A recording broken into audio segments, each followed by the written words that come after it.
you wanted the best, you've got the best podcast, the hottest podcast in the world.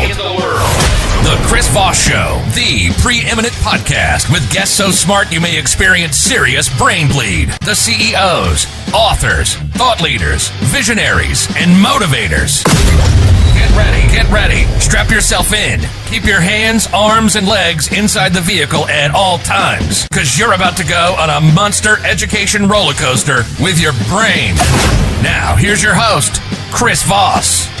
Hi, folks. It's Voss here from thechrisvossshow.com. There you go. When the Iron Lady sings it, that makes it official. Welcome to the show, ladies and gentlemen. We certainly appreciate you guys coming on board with us. Remember, the Chris Voss Show is the family that loves you but doesn't judge you, at least not as harshly as your dad that one time you took apart his watch and he couldn't get it put back together, and he's never really liked you ever since. We all have been there, right? Is it just me? No, it's probably just me.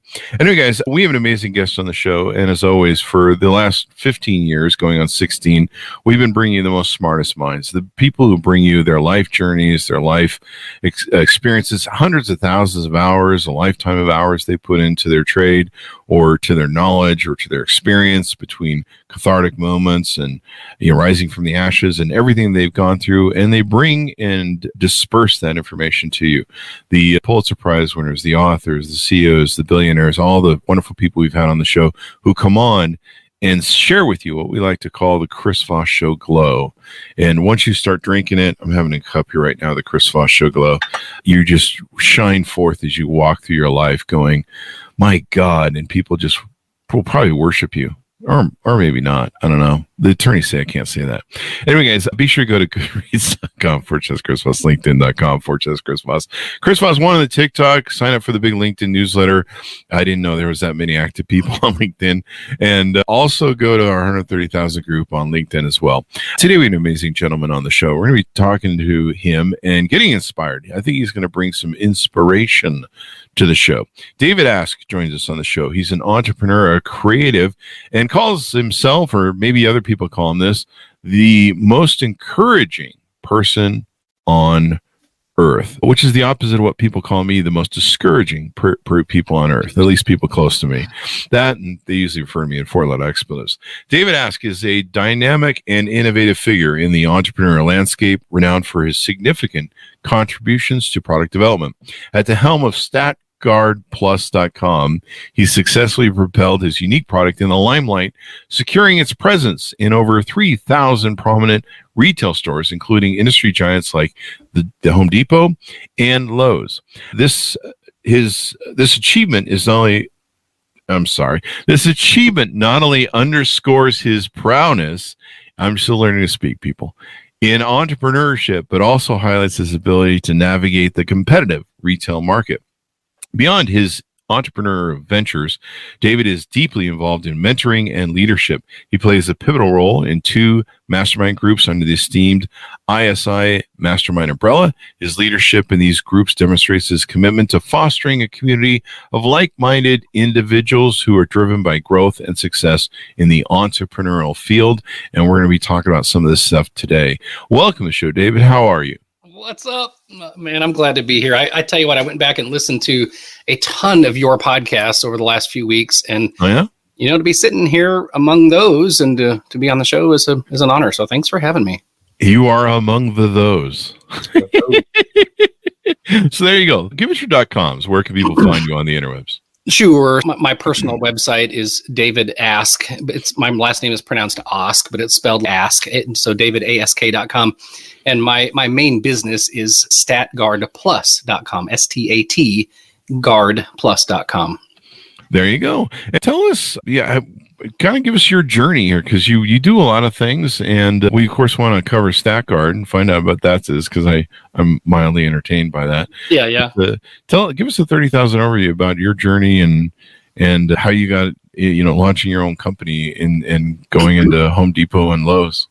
Man, it's funny because whenever I start to tell my story, and really in recent years, I'm actually getting more comfortable with it, and it's because I kind of found my people, like people that are kind of cut from the same cloth. So really from a young age, I mean, I started my first business when I was 16. and, of course, had no idea what I was doing, a whole lot of, excitement around some things. But then when, you actually have to go out and sell something, right? Things get a little scary, that kind of thing. And also, oddly enough, I grew up in a real musical family where my mom was a music teacher. Both of my older siblings were, vocalists and so on. And well, so from an early age, I realized I could actually sing a lot better than I could do anything else. My attention span was about a big fat 0. And I really just, I wanted to hang out with people. I loved anything that involved, kind of something exciting and daring and inspirational and things like that, with regards to people. Same time, there was this, I guess I'll paint the picture this way.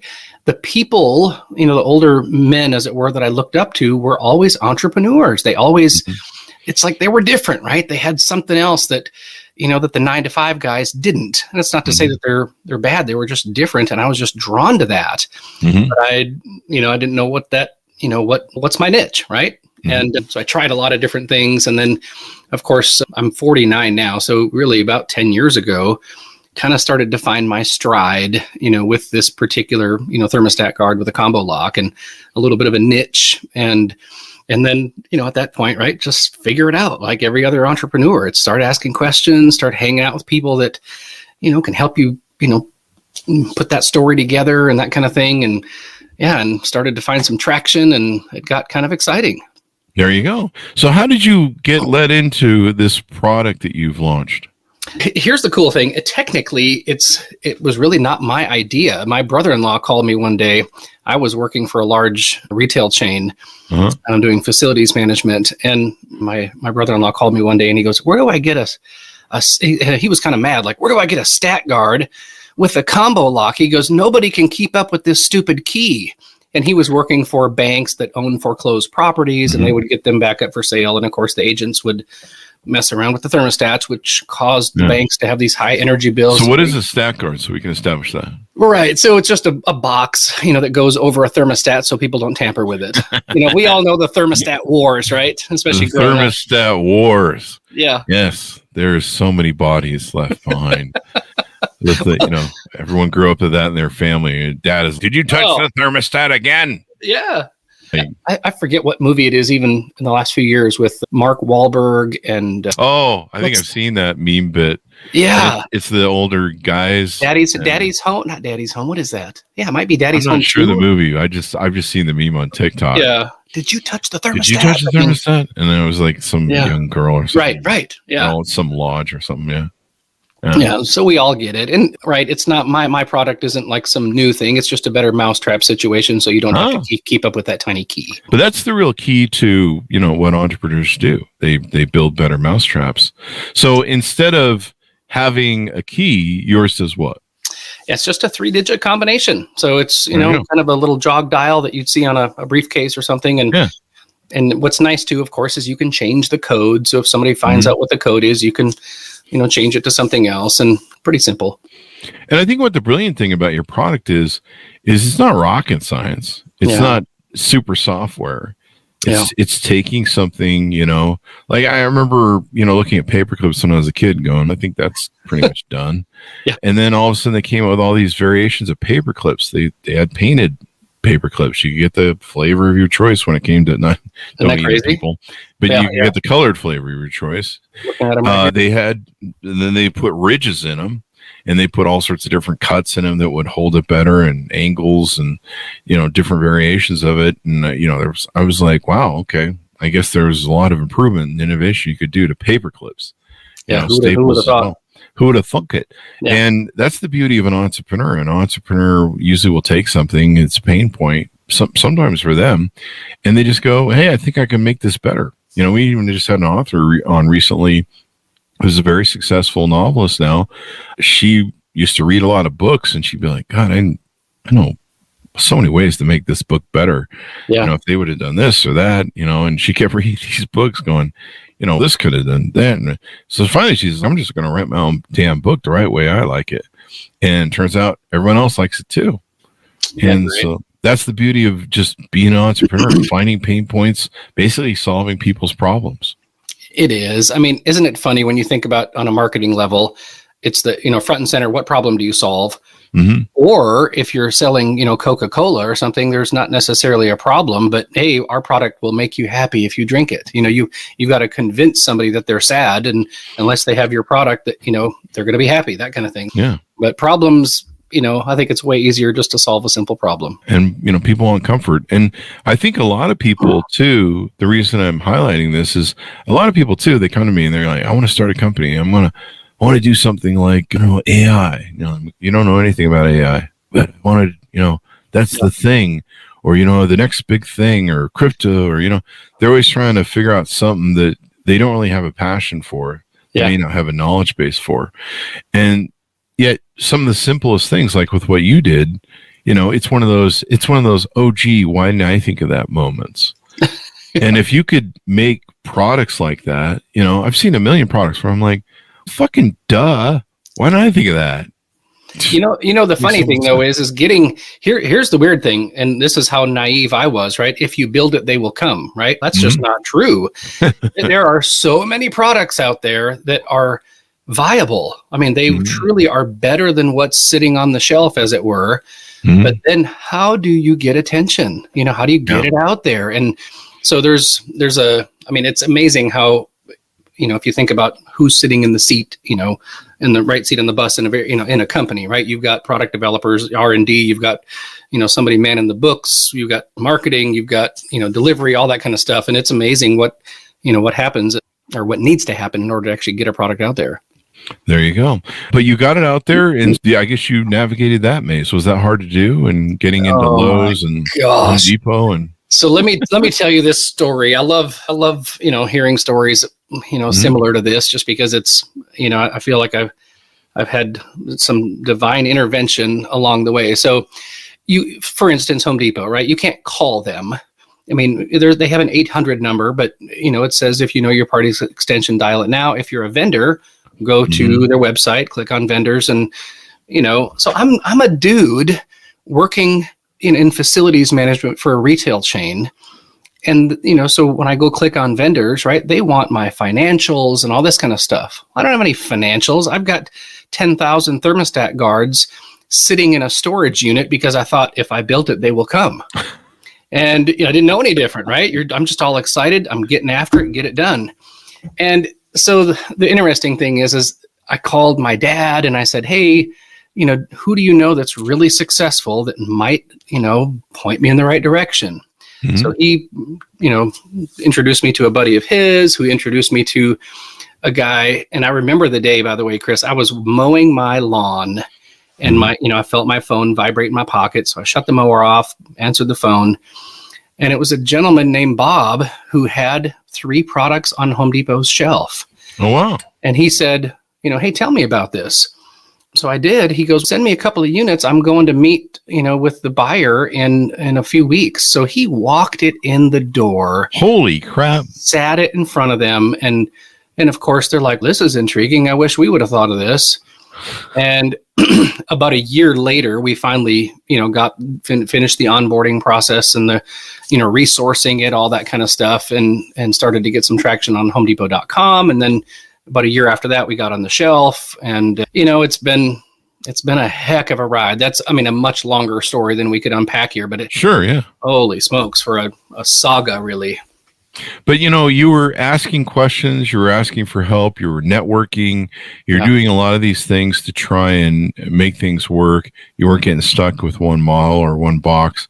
But an important lesson for if a lot of people think that even I remember seeing that a lot when the big app rush was going on with the iTunes or the iPhone first came out, and everyone is making apps. Yeah, and so many people, they will put all their money into making the app, and I'd be like, so how much have you budgeted for marketing?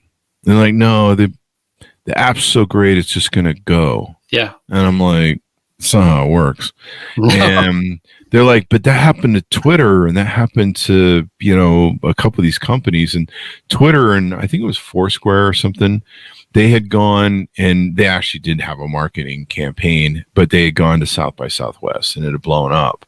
But a lot of people just came back with data that they're like, oh, they just went there and it blew up. They just went there and promoted it. And it's no, they had a full on marketing campaign that, made it the thing at the thing. But, for a lot of years, I would just hear it like, you just take your app to Southwest and it blows up. I'm like, no, it doesn't. And I live here in Nashville, Tennessee, right? And I'm a vocalist with a ton of other vocalists. And quite often, just like I did back in the day too, you think, all right, I'm going to record a record, and if you build it, they will come. There's so much talent here that would just blow your mind. I go to lead worship on church, and the guy, on Sundays, and the guys standing with me are playing for Alabama and have produced records for Backstreet Boys and all kinds of stuff. But it's amazing how we think the cream rises to the top with regards to just ability and talent. Quite often it does. But quite often, it's the one who laces up their shoes at 5 a.m. and gets out there and hustles and knocks on doors. There you go. And if you see some people in the music business, sometimes they don't have any talent either. But they did the marketing. Yeah. Or somebody did it for them, or they're just pretty. I don't know. Right. It helps if you're pretty, evidently. Yeah, exactly. So there you go. Not me. Not me either. We have to get work for a living. We just can't flash our rings and that's right. Our eyes. But I'd rather have it that way anyway. Let's get into, so you developed the product. I just think this product is fun. The Stack Bar man, Plus. thanks. I appreciate that. It's just so brilliant. It's so simple. It's not, I've talked to so many people, and they're like, I was talking to somebody the other day, and he's trying to do everything that everybody else does. Yeah. I want to be a YouTube star. I want to be big on TikTok. You suck on video.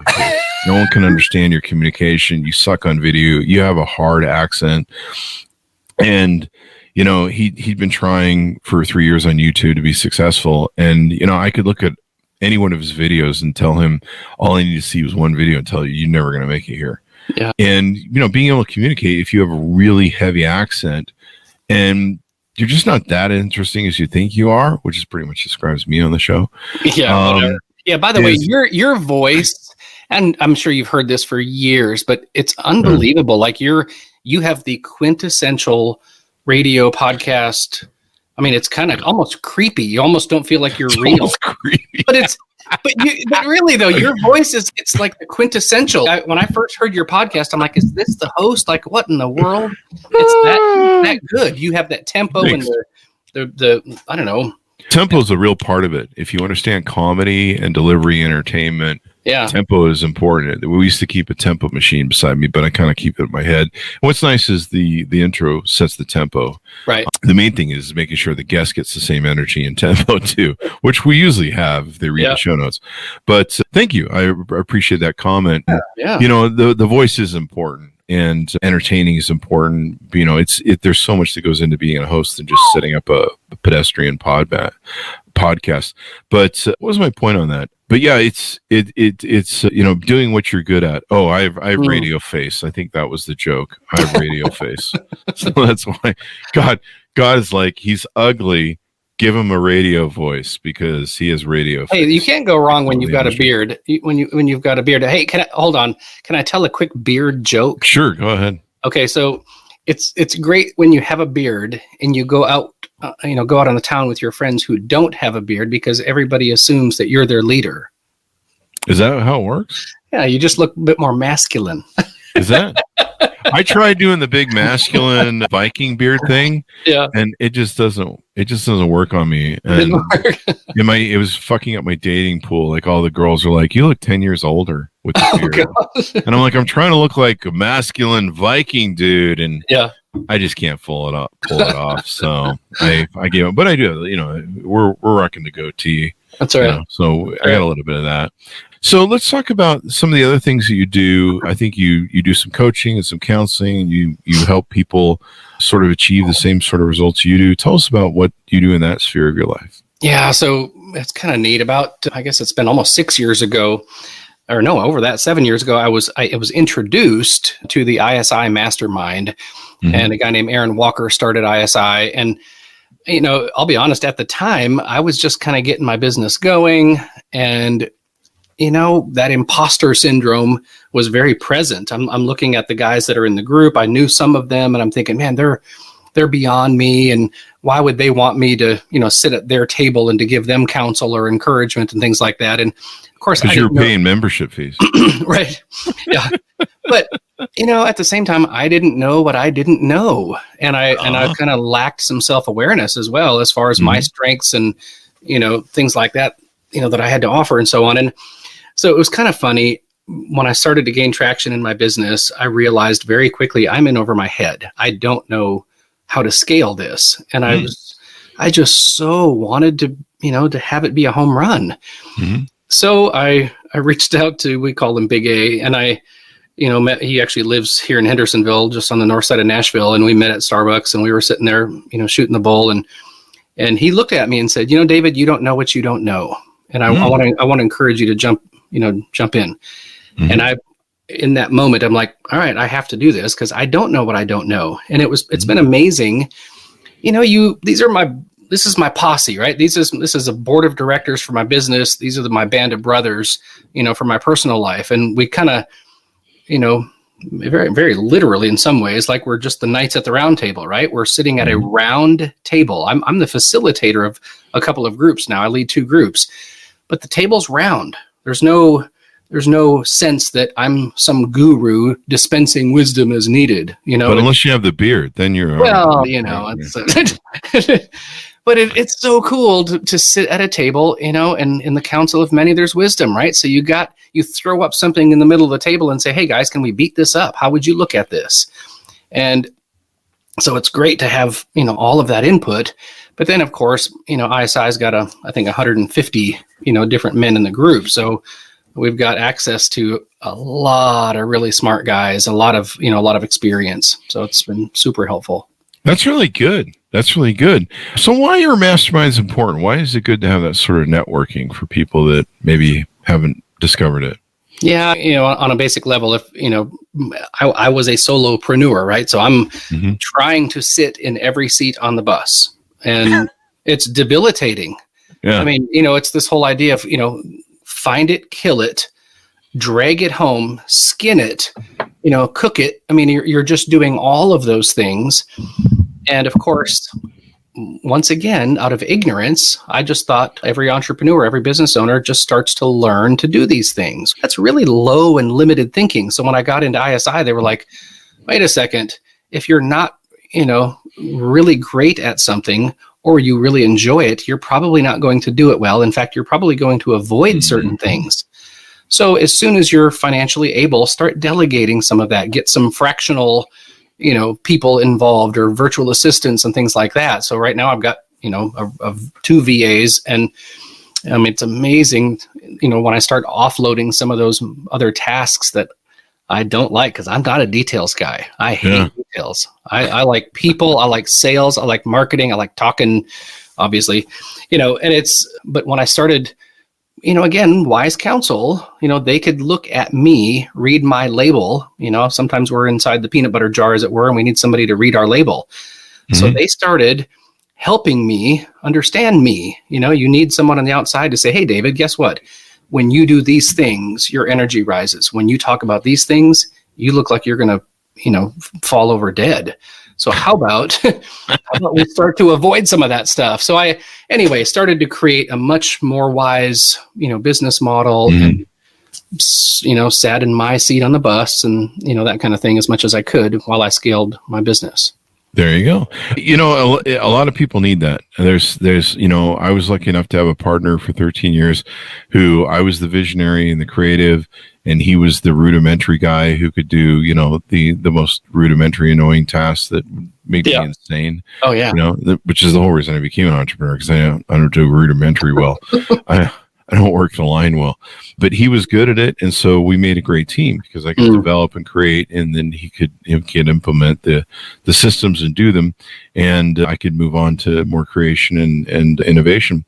And so it worked really well. And it's, if you can hire people that can do that now, with VAs and stuff, when we were coming up in business in the 90s, there wasn't any of this. There wasn't the internet yet. It was just barely coming online, and, you had to navigate, everything you had to do for a business, and really the only business sort of mentor you could have was an attorney, and you had to pay him, and your attorney would give you, business advice and accountants and stuff, but you had to pay them too. But nowadays, where you can have mentors and people and other things, and coaches and stuff, man, I would have killed for having that back then. Oh, I mean, really? The scale is so much quicker. Yeah. Isn't it crazy? Yeah. You feel like you're alone, and it's that isolation. Yeah.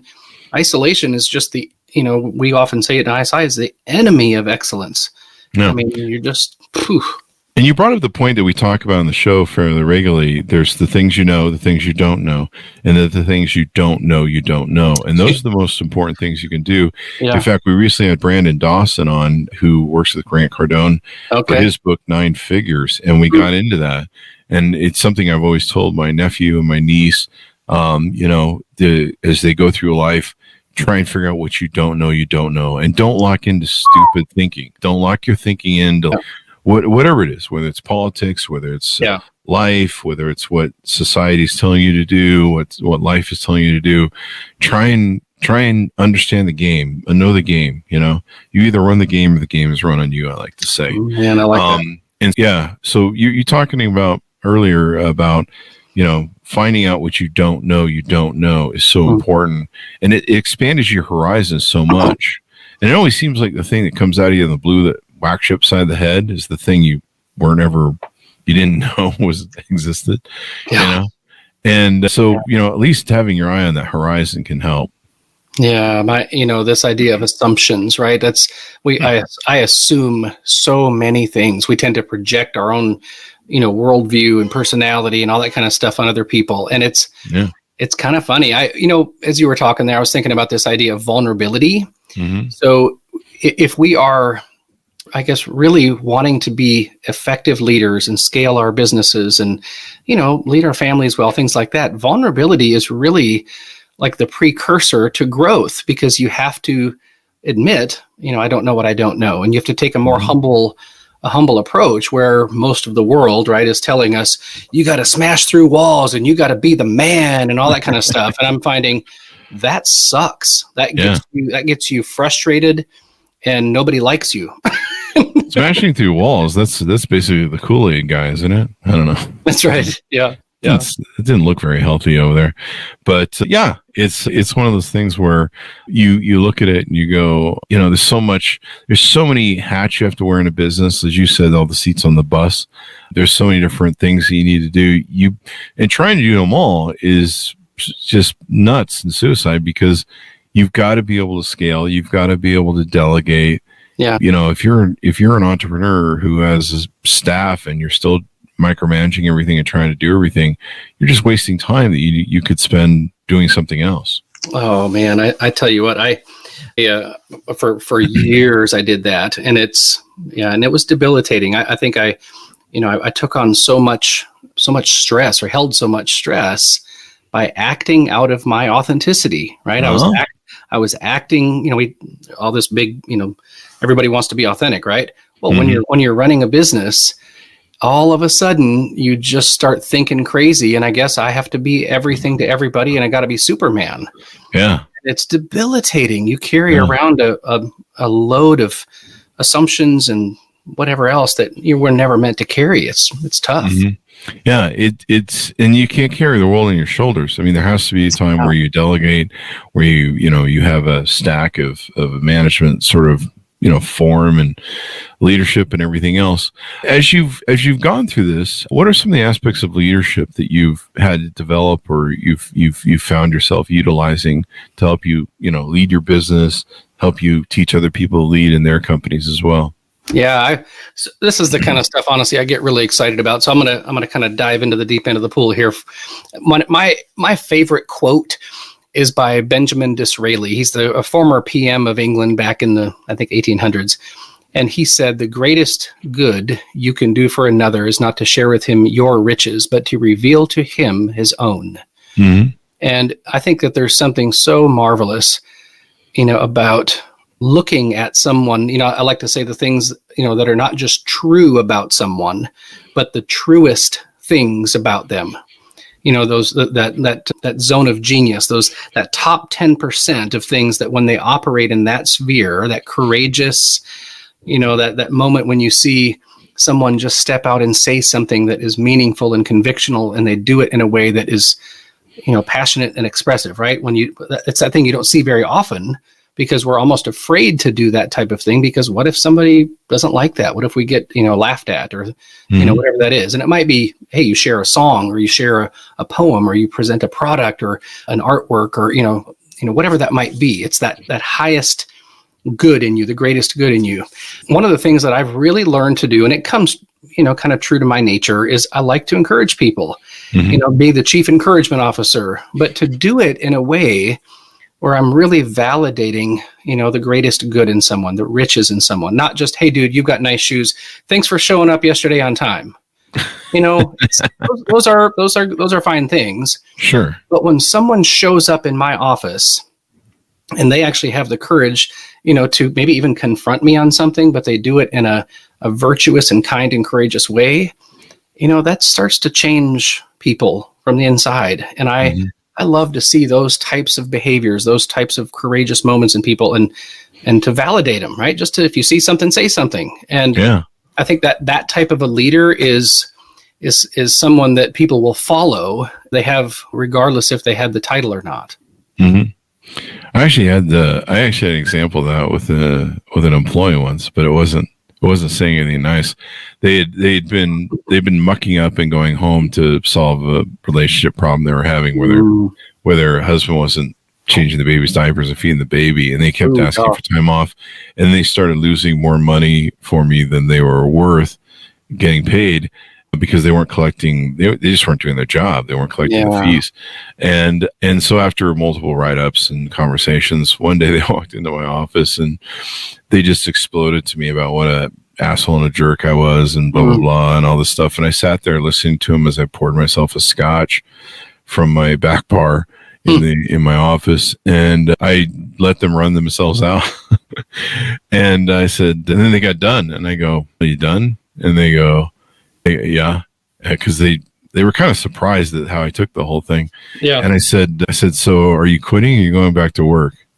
And they go, "What are you talking about?" I go, "Are you quitting or going back to work? You just came in and told me what an asshole you think I am. Good for you. But all right, so what are you doing now?" And they're like, "You aren't going to fire me?" And I'm like, "No, I'm not going to fire you. Well, you got a lot of balls to come in here and talk to me that way, but you're half right. I'm an asshole." And let me explain something to you. I don't know if people like this story, but I said to him, and so they kind of perclunkety sat down in the seat after screaming at me at the door. My whole office was hearing it too. My door was open. So it was a teaching moment. And so I used to keep a small bar behind me in the thing with all nice crystal. And so I sat there and poured myself a drink while I was listening to them. And they just were shocked at the nonchalant manner that I was responding with. And I said to them, "Are you going to quit or go back to your chair?" And they go, "You're not going to fire me?" And so they sat down, and I said, do you want a scotch?" And they said no. And I said, "Let me explain something to you. I am an asshole." I go, "Every boss that I've ever worked with is authoritarian. And a lot of times in life, we think authoritarians are assholes. You probably thought your parents were an asshole at one time. Every boss I've ever worked with, even though I maybe regarded them or respected them for a lot of things, every now and then I thought they were an asshole. So if you tell me that I'm an asshole, I'm doing my fucking job." I bet they thought you were being pretty authentic in that moment, huh? We're getting really authentic in the moment. So I said, "So my question to you is, are you going to go back and do your work now that you've let that out of your system, or are you quitting?" And they go, "Well, no, I expect you to fire me." And I'm like, "I'm not going to fire you. I go, let me explain something to you. You just came in here and did what you said earlier. Most people would never come and say to my face, and most people wouldn't come in to challenge me. So that kind of, how did that work out? Did they do a good job? So they end up quitting. Oh, okay. I'm not going to go back to my thing and keep working. If you're not going to fire me, I'm like, I'm not going to fire you. I kind of respect you a little bit more than that. You came in here and said a bunch of shit. You're not doing your job, and you're costing me a fortune. And you got some stupid husband at home who won't change the baby's diapers and feed the kid during the middle of the day. So somehow that's on me to pay for that. you know, your home life is a complete mess, but somehow I'm the asshole. But, you know, I said, you know, now that we've got this all out of the way, I mean, you can go back to your desk and, you know, as long as, you know, we've resolved that you're going to do better, fine. But no, they just quit. They really expected me to, I guess, respond emotionally and fire them. But it was, I wish I could have filmed the moment because it was just so classic. But, you know, that brings us to the point of, you know, maybe people stand up to you. But as you said, in your example, you're like, you know, in a nice, respectful way. You know, it's funny. We can't, you know, we always say I can't control anybody else. That's really true. And so some of the things that, you know, when Dr. Andy and I coach people through, you know, his resilient blueprint thing, what's fascinating is, you know, again, jumping into the deep end of the pool, right? That word authenticity that we throw around all the time. Yeah. Oh, it comes from the word author, right? You didn't make you. I didn't make me. You didn't choose your eye color, your taste buds, your fingerprint retina. You didn't choose your own freaking personality. And those of us who have children know that they come out of the gate hardwired. My brother and sister are very different than me. And when they're 2 and 3 and 4 and 5, they're not thinking about being authentic. Yeah. They're just doing their deal. Yeah. And so what's fascinating is when you know, and of course we throw that word identity around, right? It's all this woohoo authenticity and identity. What's really cool is when you identify what's valuable and what, you know, those words that describe your convictions and strengths and what gives your goosebumps and things, right? That's your identity. You've identified your authenticity. When you've done that, it gives you a sense of authority in your life. You know who I am, who I'm not, you know, the values at which I'm making decisions through that matrix, that kind of stuff. Yeah. When I want to tell somebody to take a hike or I want to give them a hug, I've already predetermined, you know, when I'm going to do that because I know what I believe. And that sounds kind of deep and whatever, but it's way more, I think, elemental. You know, especially when you think about I don't know about you, but in general, I had really great parents. At the same time, they grew up in a generation where, guess what? You work hard. Like you get up, you kill something, you drag it home. If you bleed, you wrap some duct tape on it and you keep going. You don't cry, you know, be a man. Yeah. Some of that's honestly a really good thing to pass on. At the same time, you know, looking back, I mean, and this is what I've tried to do with my kids and people around me, right? Is to see their uniqueness. What's their freaking, you know, the retina scan or fingerprint that's on their, you know, their soul, right? And to start getting to know that guy and bring that forth. And it's amazing how then you feel authentic. You feel like you're giving someone permission to be themselves as opposed to, I want you to fit into this box. So there you go. And that's how I knew that I was living authentically when I told her, you're right, I am an asshole. So there you go. And nothing's really changed. I think I've just gotten better at it. One thing you talk about is crushing the serpent's head, the internal lie of an entrepreneur. I don't know. We may have discussed that already. No. What is that? It goes back to a moment in ISI. My buddy Scott Smith, you know, we're talking about, you know, the obstacle, that the shadow self, right? You know, you've got that headwind when you get up in the morning, you know, should I do this, say this, try this, you know, whatever that is. And you've got that idiot in the mirror, sometimes it's yourself, you know, telling you no. And I love, Scott said, he looked at me one day because I'm trying to talk myself out of doing something really great.